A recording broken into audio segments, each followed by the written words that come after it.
Mga kapuso, nandito tayo ngayon sa Oval Gym dito sa General Santos City kung saan nagsagawa po ng peaceful rally ang grupong Solidarity and Democratic Society. Isang grupo po yan dito sa Socsargen.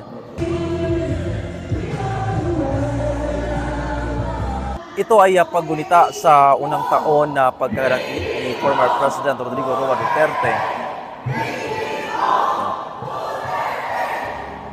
Patuloy pa rin ang panawagan nila na ibalik na sa Pilipinas ang dating Pangulo at umaasa sila na merong hustisya sa anumang kaso na ipinapataw sa kanya.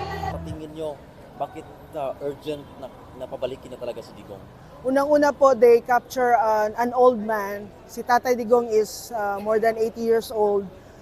Kung lumalaban sila ng human rights, isa po sa right na pag matanda na yung kailangan na hindi siya nakakulong or pwede sa county niya.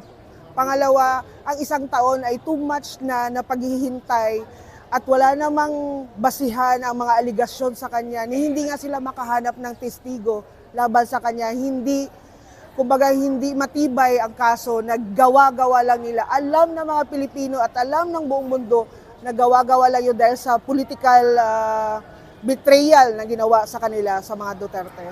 Urgent nga siya pabalikon na dire tungod una kay walay igong ebidensya ang prosecution bato kaniya. Ikaduha sa iyang sitwasyon ug ikatulo ang pinakakusog walay jurisdiction ang ICC sa kaniya kay wala naman kita may sakop sa Rome Statute na Tuba way back in 2018.